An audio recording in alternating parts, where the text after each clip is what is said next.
Good morning, class 12th.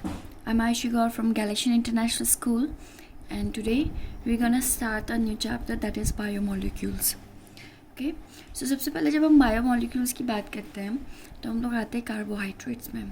Okay, तो carbohydrates क्या होते हैं कि पहले अगर जब हम उसकी बात करते थे, एक क्लासिकल डेफिनेशन दी गई थी कि जिसमें आपका कार्बन एंड आपका H2O, ठीक है, वाटर होगा, उसको हम क्या बोलेंगे, हम लोग उसको बोलेंगे कार्बोहाइड्रेट्स. ठीक है, मतलब कि कार्बोहाइड्रेट्स का मतलब यही है कि इसमें कार्बन और हाइड्रोजन, ठीक है, या फिर हाइड्रेट्स, वाटर के मॉलिक्यूल्स होंगे, उन मॉलिक्यूल्स को हम क्या बोलेंगे, ठीक है, अब उनको बोलेंगे कार्बोहाइड्रेट्स. लेकिन ठीक है, ये पूरी तरीके से ट्रू नहीं निकली, मतलब कि हर एक कार्बोहाइड्रेट में ऐसा ही हो ज़रूरी नहीं था. ठीक है, हाँ कुछ थे इस तरीके से, जैसे C6H12O6 that is glucose and sucrose. ठीक है, जो कि क्या है C12H22O11. ठीक है, तो ये तो इस तरीके के निकले जिनमें कि क्या था, आपका ये वाली डेफिनेशन फिट हो रही थी कि जिसमें कार्बन और H2O आपका था. ठीक है, लेकिन इसके बाद अगर हम आते हैं मॉडर्न डेफिनेशंस की ओर, तो आप लोग यहाँ पर देखेंगे कि क्या है, कार्बोहाइड्रेट्स क्या होते हैं, शुगर्स एंड सैकराइड्स होते हैं. ठीक है, और यहाँ पर इसमें क्या होता है, इसमें कीटोन ग्रुप और हाइड्रोक्साइल ग्रुप्स जो होते हैं वो मिलते हैं हमको देखने के लिए. ठीक है, this is the ketone group and this is the क्या पॉलीहाइड्रोक्साइल ग्रुप. ठीक है, और ये किसका डायग्राम है आपका, ये है आपका चेन डायग्राम ऑफ फ्रक्टोज. ठीक है, यहाँ पर आपका क्या दे रखा है, यहाँ पर आपका ग्लूकोज दे रखा है, यहाँ पर क्या है एल्डिहाइड. तो यहाँ पर दो तरीके के आपको क्या दिख रहे हैं, ग्रुप्स दिख रहे हैं, ketonic group and aldehyde group. ठीक है, तो अगर मैं अब इन मॉडर्न डेफिनेशंस के अकॉर्डिंग आऊँ तो कार्बोहाइड्रेट क्या होता है, carbohydrate may be defined as polyhydroxide aldehydes, polyhydroxide. ठीक है, ये पूरा पॉलीहाइड्रोक्साइड एल्डिहाइड और कीटोन्स और acid and their derivatives or compound that yield their derivatives on hydrolysis. मतलब हाइड्रोलिसिस के टाइम क्या हो रहा है, ब्रेकडाउन हो रहा है, वो अपने डेरिवेटिव्स को क्या करेंगे, आपको प्रोड्यूस करेंगे. ठीक है, तो यहाँ पर क्या है, अब टाइप्स आ जाते हैं. ठीक है, कि कार्बोहाइड्रेट्स के कौन कौन से टाइप्स होते हैं. तो अगर हम कार्बोहाइड्रेट्स के टाइप्स को देखते हैं तो आपका होता है मोनोसैकराइड्स, ऑलिगोसैकराइड्स एंड पॉलीसैकराइड्स. ठीक है, मोनो जिसमें वन, मतलब कि जब हम उसका हाइड्रोलिसिस करते हैं तब ये फर्दर ब्रेकडाउन नहीं होता है. ठीक है, ग्लूकोज है, ठीक है, फ्रक्टोज है, ये ऑलरेडी क्या है, एक सिंगल यूनिट है, वन यूनिट है. और अगर अब आप क्या करोगे, अगर अब आपको इसको हाइड्रोलिसिस करेंगे तो ये अब बाकी में नहीं टूटेंगे. ठीक है, इनका ब्रेकडाउन अब नहीं हो सकता, ये सिंगल ही यूनिट है, ये एक ही यूनिट है, अब इससे ज़्यादा इसका ब्रेकडाउन नहीं हो सकता. क्या नाम है, ऑलिगोसैकेराइड्स में क्या होता है, ऑलिगोसैकेराइड की जब हम बात करते हैं तो ये ऑन हाइड्रोलिसिस, ठीक है, क्या होता है कि ये 2 से 10 यूनिट्स तक ब्रेकडाउन हो जाते हैं. ठीक है, जैसे कि सुक्रोज है, वो किससे बना हुआ है, आपका ग्लूकोज एंड फ्रक्टोज से मिलकर बना है. ठीक है, जब हम ग्लूकोज और फ्रक्टोज को क्या करते हैं, मिला देते हैं तो हमारा सुक्रोज बन जाता है. तो इसका मतलब कि जब मैं सुक्रोज का ब्रेकडाउन करूँगी, ठीक है, या फिर जब मैं सुक्रोज को क्या करूँगी, आपका मतलब कि उसको हम हाइड्रोलिसिस के प्रोसेस से हम लेके जाएंगे तो वो दो पार्ट्स में डिवाइड हो जाएगा. One is glucose and another is fructose. ठीक है, अब अगर मैं बात करूँ पॉलीसैकराइड्स की, तो पॉलीसैकराइड्स में क्या होता है, 10 ग्रेटर देन, ठीक है, या फिर मोर देन 10 यूनिट्स निकलते हैं. ठीक है, वो बहुत ज़्यादा, एक क्या होती है आपकी एक चेन होती है. ठीक है, मतलब कि हाइड्रो ऑक्साइड्स की एक पूरी की पूरी, हाइड्रो ऑक्साइड की पूरी बहुत बड़ी क्या होती है, चेन होती है. जैसे क्या क्या इसमें जो एग्जांपल्स है, मतलब कि अगर हम उसका ब्रेक डाउन करोगे तो उसमें से बहुत सारे क्या निकलेंगे, मोनोसैकराइड्स निकलेंगे. मतलब कि जब मोनोसैकराइड्स क्या हो जाते हैं, जुड़ जाते हैं तो क्या बनाते हैं, पॉलीसैकराइड्स बनाते हैं. और जो जब अगर आप उसका ब्रेक डाउन करोगे तो उसमें बहुत सारे मोर देन 10 के निकलेंगे, मोनोसैकराइड्स निकलेंगे. इसका एग्जाम्पल क्या है, ठीक है, अमाइलोस एंड अमाइलोपैक्टिन. इनके जो चेन डायग्राम्स हैं वो हम बाद में डिस्कस करेंगे. अगर आगे जाती हूँ, मैं इसी टॉपिक को कंटिन्यू करती हूँ, तो यहाँ पर कार्बोहाइड्रेट्स में दो और टर्म्स हमको देखने को मिलती है. वो क्या है, रिड्यूसिंग शुगर और एक है नॉन रिड्यूसिंग शुगर. ठीक है, कार्बोहाइड्रेट दो टाइप के होते हैं, एक होता है रिड्यूसिंग शुगर और एक होता है नॉन रिड्यूसिंग शुगर. ठीक है, नॉन रिड्यूसिंग शुगर में क्या होता है कि जो फेलिंग सॉल्यूशन को, ठीक है, सॉरी, रिड्यूसिंग शुगर कौन से होते हैं, जो आपके फेलिंग सॉल्यूशन को क्या करते हैं, आपका रिड्यूस कर देते हैं ठीक है, उसको क्या दिखाते हैं हम, रिड्यूसिंग शुगर बोलते हैं। ठीक है, फेलिंग सॉल्यूशन क्या होता है, ठीक है, फेलिंग सॉल्यूशन दो टाइप के होते हैं, ए एंड बी। ठीक है, ए में क्या होता है, CuSO4 होता है। ठीक है, एंड दूसरे में होता है आपका पोटेशियम सोडियम टार्ट्रेट। ठीक है, ये दोनों होते हैं आपके क्या, फेलिंग सॉल्यूशन में। तो जब अगर आप किसी भी कार्बोहाइड्रेट को डालोगे, अगर उसने क्या करा, अगर उसने रिड्यूस कर दिया है AU को and AG, copper and silver को अगर क्या कर दिया, उसने रिप्लेस कर दिया है, ठीक है, या फिर क्या कर दिया, रिड्यूस कर दिया है, तो हम उसको क्या बोलते हैं, रिड्यूसिंग शुगर कहते हैं। नॉन रिड्यूसिंग शुगर क्या होता है, जो कि आपका जो फेलिंग, ठीक है, फेलिंग और टालिंग रिएक्शंस है या फिर सॉल्यूशंस है, उनको क्या नहीं कर पाता, ये रिड्यूस नहीं कर पाता है। दूसरे में अगर मैं सीधा जाती हूँ, ठीक है, तो इसके बीच में डिफरेंस आता है, ठीक है, कि what is the difference between reducing sugar and non reducing sugar. तो दिस इज वेरी इंपॉर्टेंट। ठीक है, तो यहाँ पर क्या लिखा हुआ है, रिड्यूसिंग शुगर्स आर कार्बोहाइड्रेट, या ऐसे कार्बोहाइड्रेट्स हैं that can act as a reducing agent, जो किसकी तरह एक्ट करते हैं, ठीक है, आपके रिड्यूसिंग एजेंट्स की तरह, due to the presence of free aldehyde group और फ्री कीटोन ग्रुप। इनके अंदर क्या होता है, फ्री एल्डिहाइड और कीटोन ग्रुप प्रेजेंट होता है, इसलिए क्या करते हैं, रिड्यूस कर, मतलब कि ये रिड्यूसिंग शुगर की तरह एक्ट करते हैं।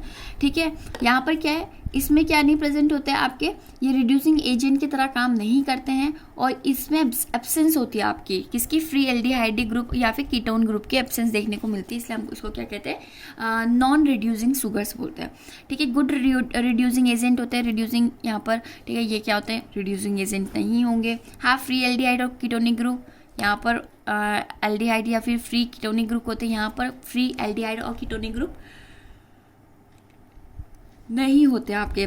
Give a positive reaction towards the Fehling test. Fehling test में मतलब कि ये क्या करता है, आपको CU या AG को क्या करेगा, रिप्लेस करेगा। यहाँ पर ये नेगेटिव रिएक्शन देता है कि मतलब नहीं पास कर पाता ये फेलिंग टेस्ट को।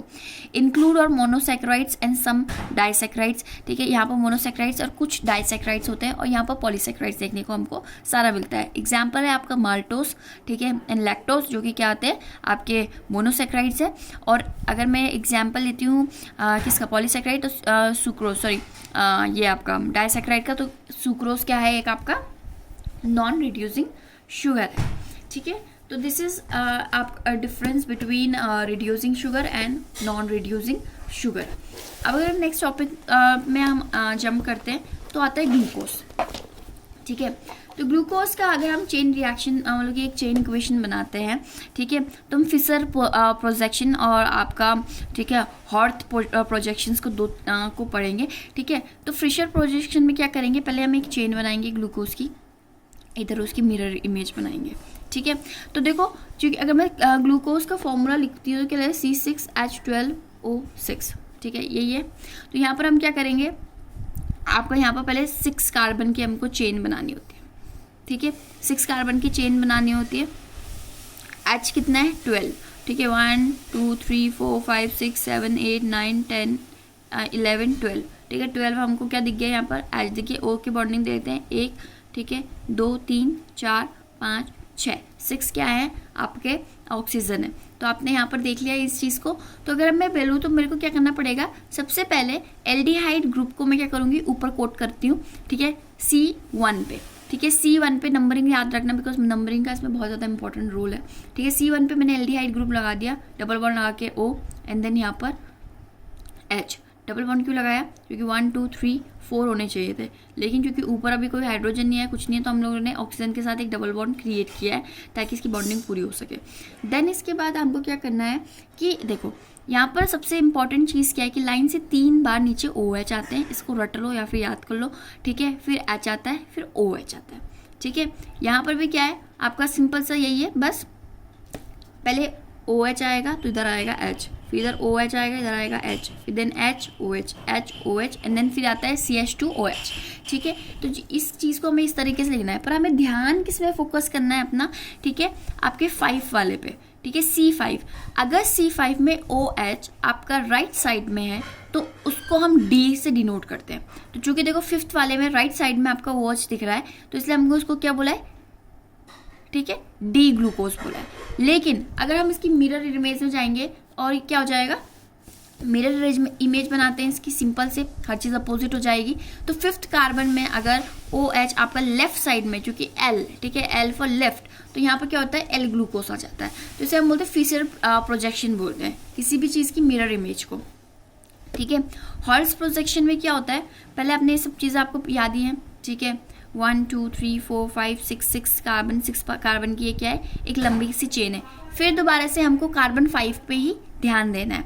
कार्बन 5 में क्या होता है, चूँकि हमको क्या बताना है, हॉर्स प्रोजेक्शन में प्रोजेक्ट में क्या करना है, एक चेन डायग्राम बनाना है, ठीक है। अल्फा एंड बीटा ग्लूकोज बनाने हैं हमको चेन डायग्राम। तो उसका कॉन्सेप्ट देखते हैं कि आगे वो चेन डायग्राम हम बनाते कैसे हैं, किस तरीके से बनते हैं वो चेन डायग्राम आपके, कि जो इसमें लोन पेयर प्रेजेंट होते हैं किसमें, ऑक्सीजन में, वो क्या करते हैं, वो जाके C के साथ बॉन्ड बनाते हैं। तो इसके बाद डबल बॉन्ड था, ये एक बॉन्ड हटा देगा यहाँ से, ठीक है। और ये जो H है वो क्या चला जाएगा, OH के पास चला जाएगा, ठीक है। मतलब कि आपकी एक बॉन्ड बनाएगा, ठीक है, O यहाँ पर, ठीक है, एंड H कहाँ चला जाएगा, इसके ऊपर चला जाएगा, O मतलब कि O के साथ चला जाएगा H, ठीक है। क्योंकि इसको भी तो कहीं ना कहीं से इस बॉन्ड को हटाएंगे तो H को भी कहीं शिफ्ट करना पड़ेगा और O को भी कहीं शिफ्ट करना पड़ेगा।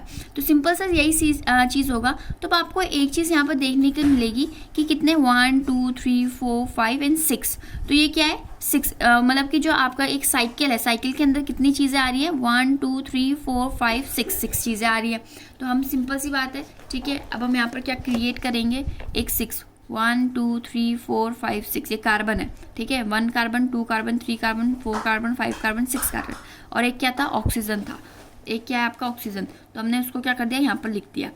अब जितने भी साइकिल के अंदर आपके क्या पढ़ रहे हैं, जितने भी आपके OH H आपके साइकिल के अंदर, रिंग के अंदर पढ़ रहे हैं, उसको हम कहाँ लिखते हैं, नीचे की साइड लिखते हैं। जैसे कि OH अंदर है, तो हमने इसे नीचे की साइड लिखा, फिर H, फिर ठीक है। इसके बाद साइकिल के अंदर क्या है आपका, तो इसके बाद क्या है, फिर H आएगा आपका, ठीक है, सॉरी OH आता है यहाँ पर। तो OH को हमने फिर दोबारा से क्या करा, बाहर लिखा, फिर H, ठीक है। जो जो चीज़ें आपके साइकिल के अंदर आ रही है हम उसको क्या करेंगे, बाहर की तरफ लिखेंगे, मतलब कि नीचे की तरफ लिखेंगे, नीचे की तरफ साइकिल के अंदर वाली चीज़ें हम लिखते हैं। चूँकि G जो है, ठीक है, G1 जो, अब देखो इसमें क्या देखना है हमको, G1 के प्लेस पे हमको ध्यान रखना है कि जो सॉरी C1 है, जो आपका C1 में अगर OH डाउनवर्ड है, ठीक है, C1 में, C1 ये हो गया, C1 में अगर OH डाउनवर्ड है तो ये अल्फा डी ग्लूकोज कहलाएगा, ठीक है। डी ग्लूकोज तो पता ही है क्यों कहलाया, एंड अल्फा लग जाएगा अगर C1 पे जो OH की पोजीशन है वो कहाँ है, डाउनवर्ड है। लेकिन अगर यही पोजीशन अगर हम बीटा डी ग्लूकोज बनाएंगे तो C1 की पोजीशन क्या हो जाएगी, अपवर्ड हो जाएगी, ठीक है, ये ऊपर आ जाएगा C1। हमेशा याद रखना ये जो इतना भी सारी की सारी चीज़ें हैं ये सिमिलर ही रहेंगी, ठीक है। हमको क्या करना है, सिर्फ OH का जो C1 पे OH की पोजीशन है उसको अपोजिट घुमा देना है, ठीक है, ऊपर नीचे कर देना है। तो उससे क्या बन जाएगा, बीटा डी ग्लूकोज बन के रेडी हो जाएगा। So this is the cyclic diagram, ये आपका साइक्लिक है, हॉट्स प्रोजेक्ट जिसको हम बोलते हैं, वो हमने यहाँ पर बना दिया है। So this is it for today, thank you class.